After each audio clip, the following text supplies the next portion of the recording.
Hi everyone, welcome to this week's monthly lesson. We're going to be taking a look at a Buddy Emmons and Jimmie Rivers inspired solo on My Window Faces the South. Now, in this one, I'm going to teach you some specific licks, but also just some kind of larger concepts to kind of get under your fingers. To start this solo off, I'm working out of my B flat 6 chord and I'm just kind of quoting the melody. I'm playing between F, G, and B flat, going along the lines of something like this. Right? And then I'm coming down and playing just some kind of swing blues where I want to really kind of highlight my flat 7 sound. So I'm kind of playing with the 6.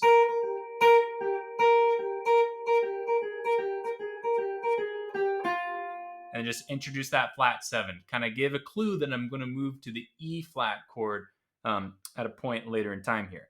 So I've got this kind of just opening lick quoting the melody.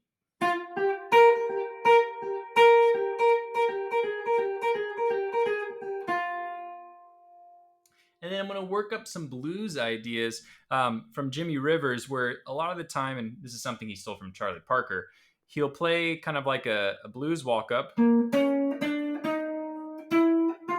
instead of doing it there, he'll play it like this, where he goes up to the 6. Again, we're thinking of that 6 sound for swing and western swing. And a kind of a little pull off between 6 and 5, and then down the triad. That's kind of a stock lick that I use that you can just kind of expand on. So something like.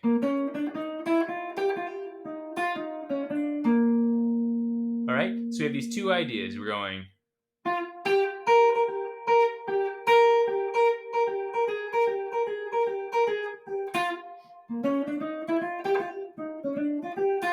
And then I'm going to set up, now we're coming to the E flat chord, but we need to set up a B flat 7 to get there. I'm going to play up a B flat 9 arpeggio. So I'm going to play this.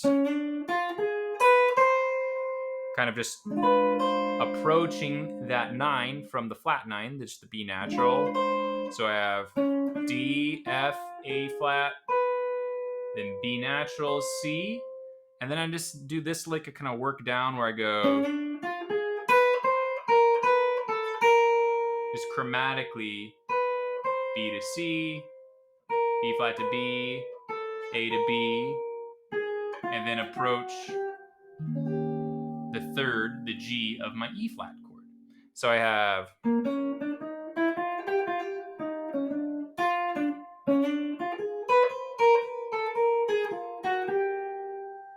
That's kind of how those two licks are going to move into one another. So all together I have.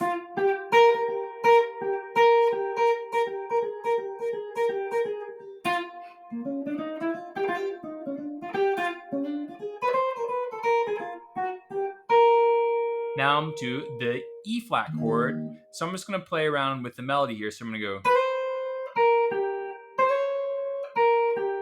So I've got the 13 or the 6 and the flat 7. And I'm kind of sneaking in E flat to E diminished there. All right. And then I'm coming back to the B flat to the G. So I'm just going to play a blues lick down. So just using my blues notes. There's my flat 7. Something along those lines where I'm targeting that G, right, to highlight the G7 chord that's happening. So what I have is now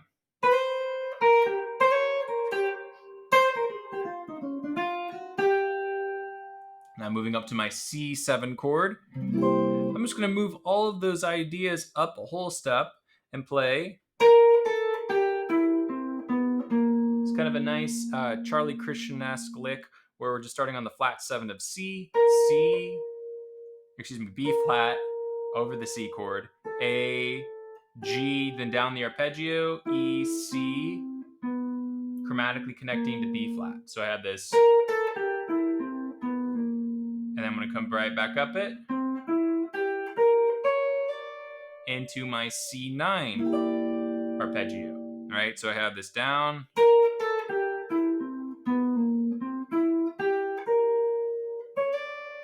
And that's highlighting my C chord. And then I'm playing this lick, again, it's a Charlie Parker lick. I heard Buddy Emmons do it first, where we go,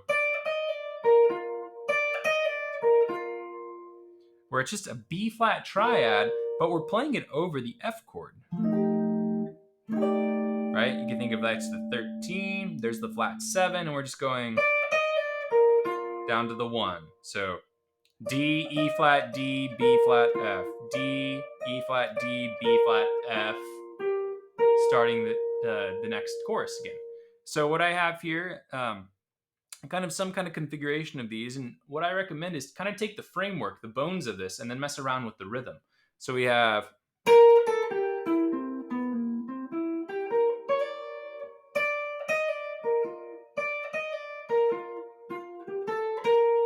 resolving.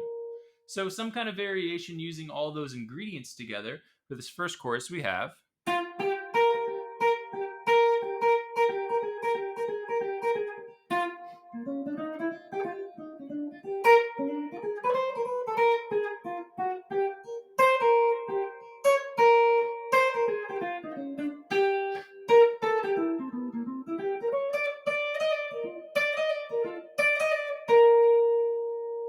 all right.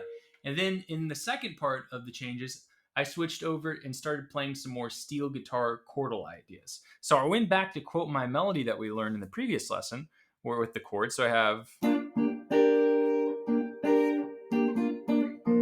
right, all that. And then I started adding in kind of some chromatic shifting movement. I went,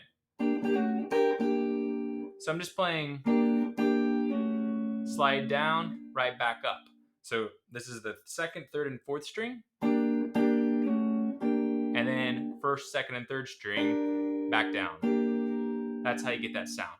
Kind of like emulating the steel, the movement of the bar there. So we have this. And then I'm going to come up and play the G6 here, right? Here's my B flat chord. I said G6, B flat 6. You have the G there as the 6. And this is kind of like a G minor shape where we're now go. So we combine these. We have. Now I'm going to move this down to a flat 7 to get ready for the E flat chord. So I'm just grabbing 3 at a time, low 3, high 3, low 3, and shifting it down chromatically to highlight the flat 7. So I have this.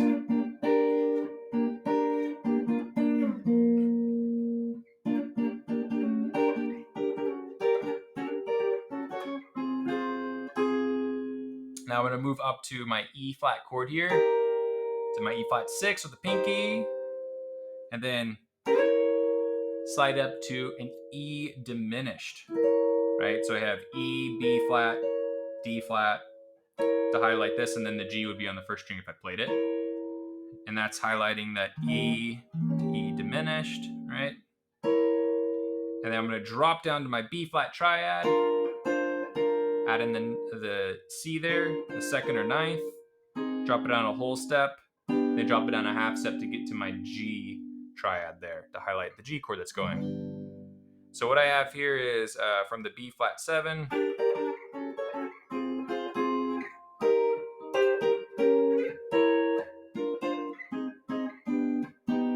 throw in an augmented if you want, if you have the time. And then I'm going to finish off with a C9 to an F9. So we'll go.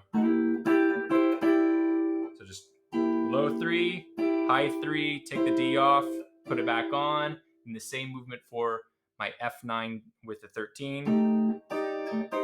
Just take that 13 off. And then I'm going to come up and finish with a walk down from the 5th using my 4th chord voicing. So.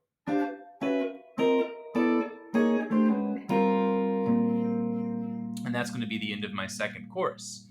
So altogether we have for the second.